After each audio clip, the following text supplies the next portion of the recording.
Hey, good morning, Stuart, Florida. It is Saturday and it's about 6:43, and just having a little cup of coffee with my quarter stick of butter and a little bit of creamer and a half a teaspoon of stevia for a little sweetness. Uh, yeah, I'm going to go over a little bit each morning. Some of my habits, things that I do to be healthy, to stay well. And the first thing is my mornings are always spent reflecting my yesterday. I like to make a list of things I accomplished yesterday, and also things I have made a mistake on, things I could have done better yesterday. It's good to reflect on your habits. I had read that that's what Benjamin Franklin did. He improved himself by going through his inventory very harshly on himself, and he looked at where his qualities were and where his weaknesses were, and then he made a commitment each day to improve those weaknesses and to accentuate his qualities. He was a very disciplined man, and he followed each quality each week, or each thing he said he would not do each week. And one of the issues I've been working on is to find no fault. There's a lot of things that I could find fault with in the world.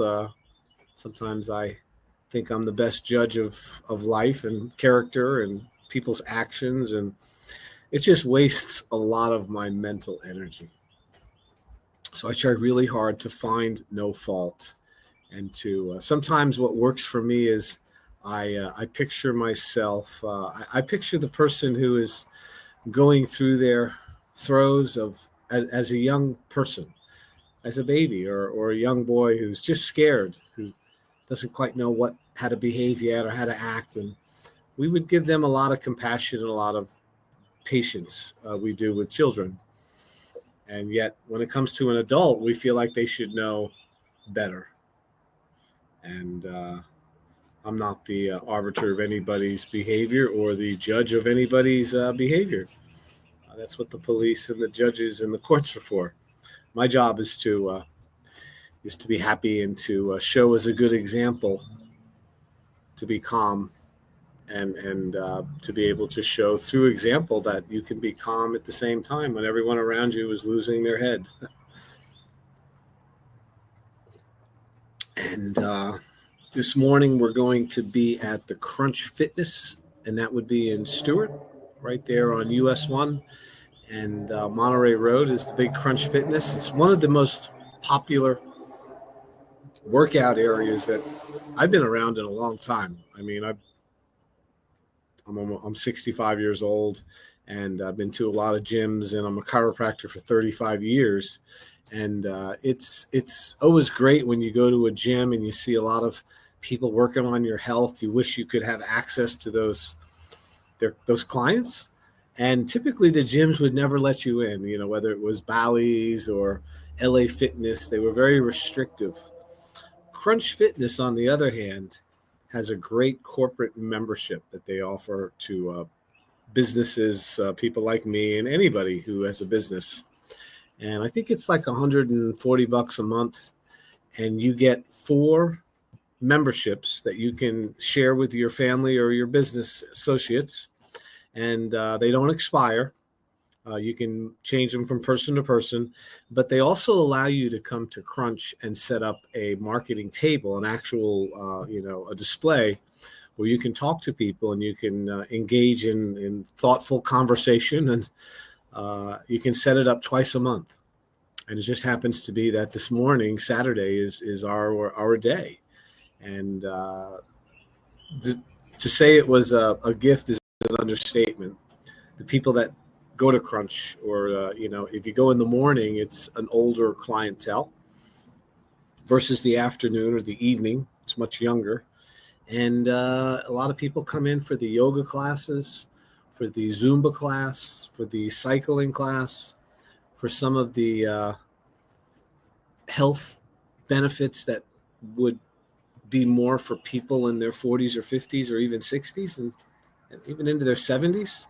And that's really our clientele, is we do laser body sculpting, and we're also using the red light devices to help to shrink and reduce subcutaneous fat, these fatty outer layers, the stuff that is so difficult to target with diet and exercise, especially when you're over 50. I used to say it was over 60, but I guess you could say my Rubicon, my crisis came when I was 52 years old. And I woke up one day and someone called me fat. And I was offended by it. I didn't think I was that fat. And as I look back at pictures, I was floored at how much weight I was carrying. Oh my God, I was actually 265 pounds. But I was 52 years old and had a belly that was 40 inches. I had the male boobs, which I wasn't even really aware of what they were. But I do know that I was starting to become pooped out. I was tired all the time. Food had taken a much more important role in my life than it was when I was younger. I used to eat just because I was hungry and I needed energy. And all of a sudden, food became something that I ate to feel better, for something to do, for sharing, rewarding myself for a successful day, going out and eating late at night because I was bored. And those types of habits over time can really devastate your metabolism, because basically you're overeating. You're becoming what they call fatted. You're becoming the fatted calf, as the Bible says. If that's what they do. They talked about when Jesus came back, when the story about the prodigal son, who had the two sons for the father, and the one son said that he wanted his inheritance and wanted to leave the community, his father's protection and this father's home, and the father said, "Well, sure you can. You have every right to do that." And he wanted half of his inheritance. And remember, there was two brothers, and so one brother took the inheritance, off he went, and the second brother stayed back and worked with the father and continued, doing the labor and the things that he'd done for a long time. And the brother who left had gone out and had taken that money that he had and basically squandered it. He spent it, overspent, ran out of money, and was working. I think the story was he was working in a pig farm, and he was getting fed what the pigs would get fed. And he didn't think that was such a cool place to be after his greatness and then his descent into poverty. In other words, he squandered his money. And he felt that he would be treated better if he went back to his father's home. And so got up and left the pig farm and went back to his father's home. And as he was coming, the father said, "Look, there's my son, my forgotten son. And quick, get them the best robes, get him the finest jewelry, the gold ring, and kill the fatted calf," he said. "My son has come home." And of course, the son who had stayed there was quite resentful over that. And he said, "How can you treat this? He left and squandered everything, Dad. How can you do this?" And he said, "Yeah, but everybody deserves a second chance, and he's home now. And so we're going to treat him properly." And it brings me back to the fatted calf. And, we are becoming the fatted calves. I mean, the excessive food we're eating and not ever really backing down is creating an overly fatted situation. And even in the Bible, the fatted calf was slaughtered, and over time, it's something that we really have to look at, because it's creating this what you call an obesity crisis. And with obesity comes inflammation and excess weight gain. And with excess weight gain, we have back problems and knee problems and neck problems. And, we're starting to have low energy. Our libido starts to take a dump. Life is not so friendly as it once was. And we start being challenged with high blood pressure and high cholesterol, and maybe your triglycerides are elevated. And you're looking for, it seems like it's normal, that it's just aging in some way. And it's not aging, it's being unhealthy, and it's becoming overly fatted. For most of you, that's really the cause. And for others, it's from being poisoned, having too many toxins in their environment and too many toxins in their food, and not really being mindful of the importance of detoxification. If you were to take a car, drive it until it filled with carbon from putting bad fuel in it all the time, and it started to run rough and shot and wouldn't start up and was starting to lose power, you would clean the carbon out. You would do something to detoxify the fuel system. You would clean the exhaust pipes, whatever it takes to clean out the carbon that accumulated so the car would run better. Your body is very similar to that. You're collecting poisons and toxins from your environment, from the food that you're choosing. And it would be fine if it was just a once or twice a month. But most of you, a very large percentage, are eating these improper, impoverished food products. They're not even food anymore. They're products, 3-4 times a day, every day, for months and months on end. And we actually, it becomes a cult. It's the nacho cheese cult, or the goldfish, these little crackers that people eat and snack on all day long. And, these foods over time make you sick, not the first day you eat them. It's very, very insidious. And one of the things which is critically important, I practice weight loss and I practice metabolic health repair. And I sit down with people that have enormous success, many of them in their lives, with beautiful boats and living on the Manalapan Inlet in $1 million homes. And they can't even walk out to the dock and climb into their boat. They're so unhealthy. And, one of the first things we have to look at when I work with somebody is where's your poison? Where's your toxin coming from? We have to identify it. Where are you hurting yourself? Is it smoking? We figured that out, right? Most people know smoking isn't the best thing to do. Well, what about, alcohol, excessive alcohol? A drink once a week after dinner is not a problem. But drinking every day when you come home, and skipping meals, and, going to sleep drunk where you're not getting the proper restful sleep that you need, and overeating because of, one of the things with alcohol, when people drink alcohol, is they're much more likely to overeat. It doesn't mean that alcohol is making you fat. It does, but it's usually the habits that come with it that are worse. So that would be a poison, a toxin that we need to look at.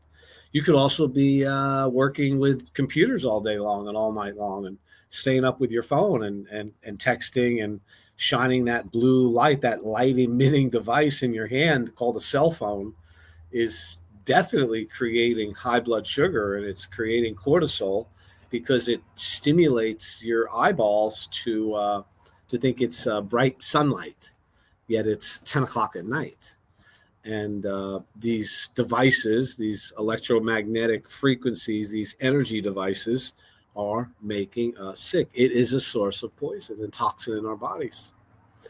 So are the foods that we're eating. And, you see RFK is trying desperately to remove some of the dyes and these petroleum-based products from our foods, which are non-nutritious. They're just there for coloring and for softening and for preservation and for really lame reasons. And He's trying to remove them. Well, when I work with somebody, we have to look at where are your toxins coming from. Everybody's being hit with these poisons and toxins. And as a result of that, you can't really help somebody to lose weight or to be metabolically healthy if you do not stop the poisoning of their body. So, critically important, you got to look at these things and make a decision. Is this really how I want to live my life? Imbibing into these poisons and these toxins, because the body accumulates it all. You don't get it doesn't like run clean once you rinse yourself with water. It stays in the body and it collects mostly within the fatty tissue, because fat is a substance which is symbiotic, or it attracts other poisons, other lipid poisons. So most of the poisons that our body cannot get rid of are what we call fat soluble toxins, things which you need soap or some kind of solvent to remove them. And and then there's water soluble toxins, things which are easily rinsed away with water. So in the morning, you think of a water soluble poison, that would be a bad clam.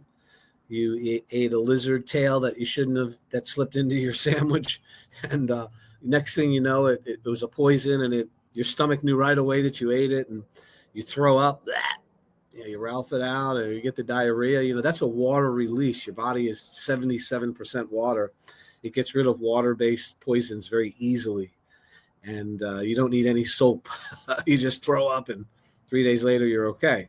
Well, the other type of toxin, these fat-soluble toxins, they occur in nature, but they really more occur in man-made products. And that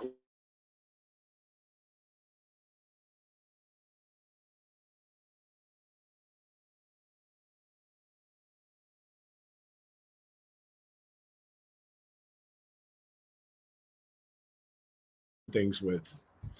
And sorry about that. We had a little loss of picture there.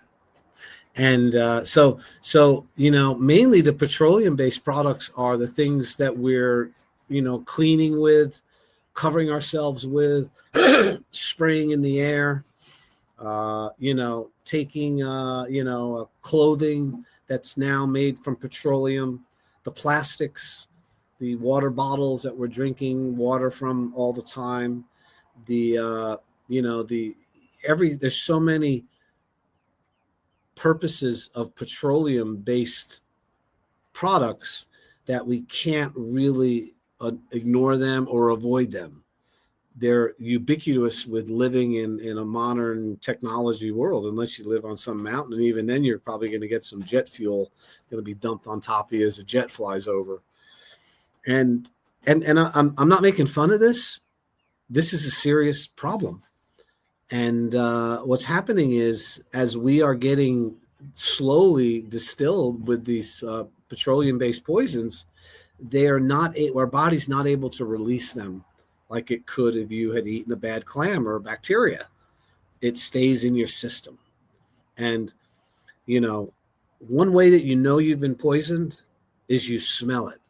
Just remember this. Your body cannot, if you smell car exhaust, or you smell paint thinner, or you go by the mall and you go past the where they do the nail salons, and you get a whiff of that, that poison, whatever it is they're using to clean the nails, the nail polish remover, or maybe you're working with paints, a spray paint, and you don't have a mask on when you're spraying the paint, and you smell it.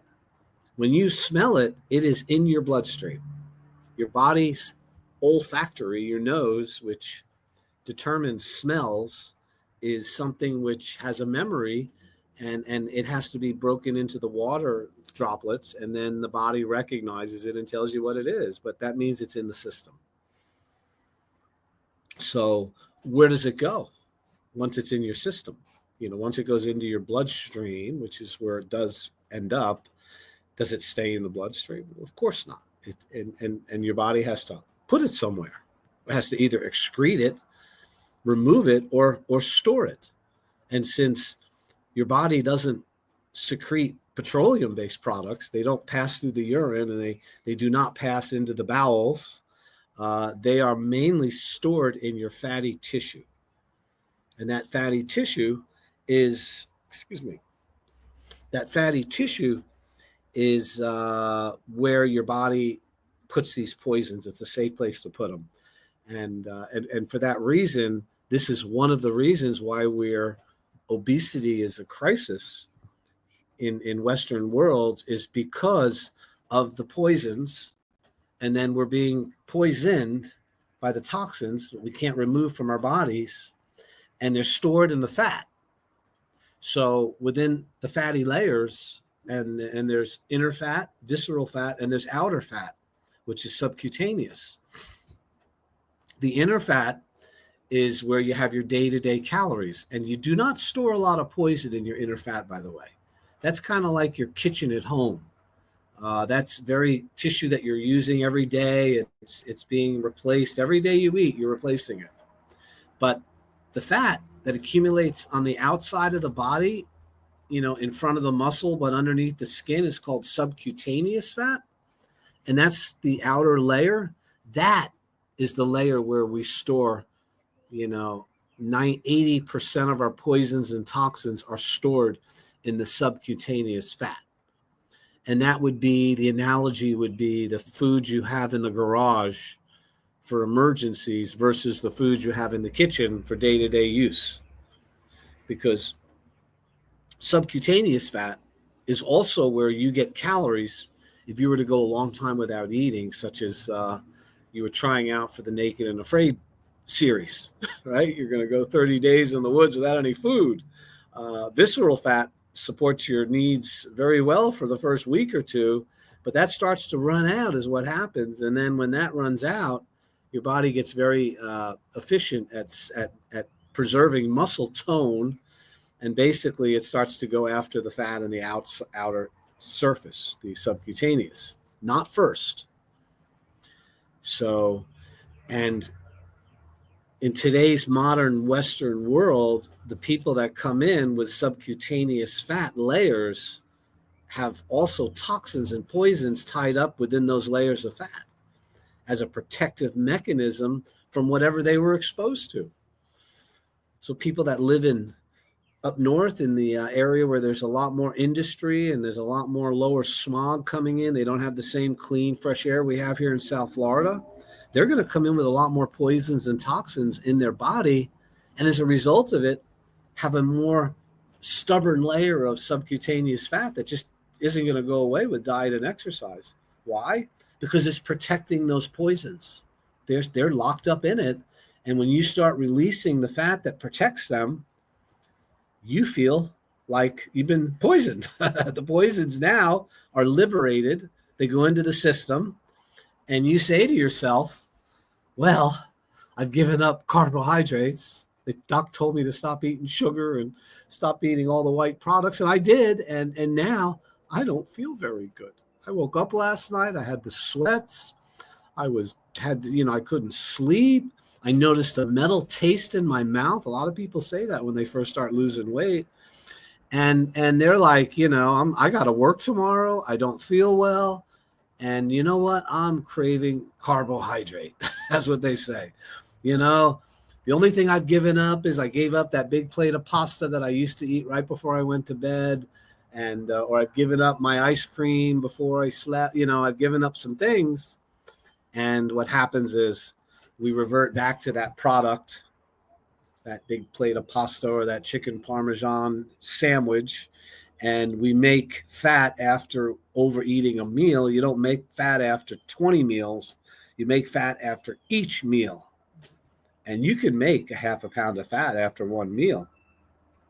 And you can cover up that toxin with that layer of fat that you just ate, and you feel better. You go, I feel better. I mean, I was miserable last night. I woke up, I was sweating. I didn't know what, I was confused. Remember, your body needs glucose for the brain to work. And when you start changing your source of energy, you're going to have these ups and downs. And those ups and downs are usually alleviated by re-eating carbohydrates, because it raises your insulin, and it becomes this yo-yo, this trap that we fall into. We need the carbohydrates to feel better. Insulin is elevated when we eat carbs. And then what happens is the carbohydrate load is too much.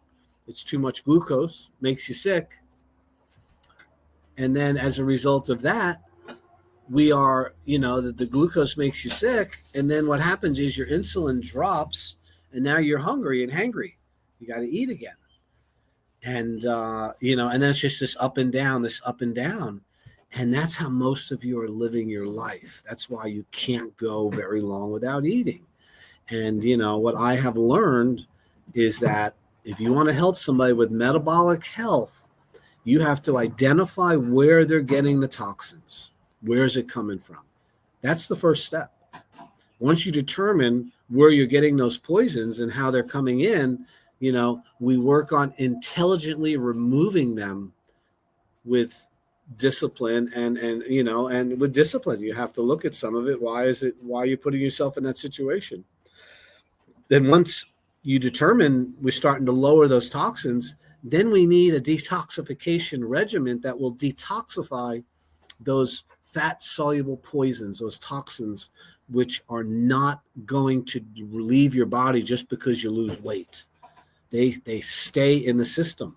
They're petroleum-based poisons, and they collect in the fatty tissue. And if you don't have a mechanism or a tool to break them free, to carry them out of the body, you're not going to get rid of them.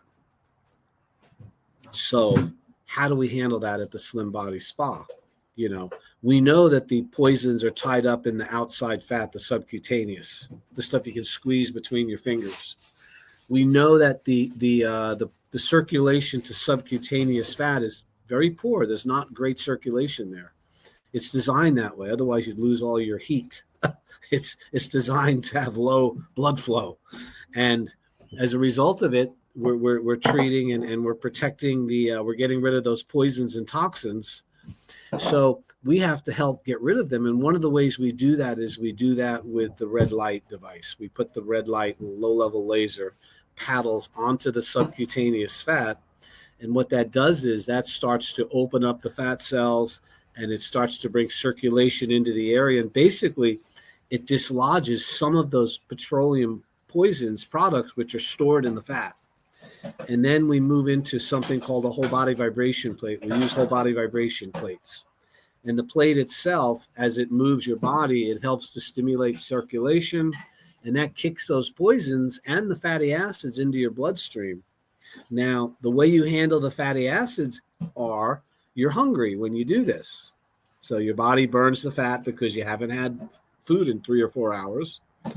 And at the same time, you're taking some very safe herbal supplements that help bind with the poisons. And they carry these poisons out through the urine as you go through this process. So the process is a 30-day process.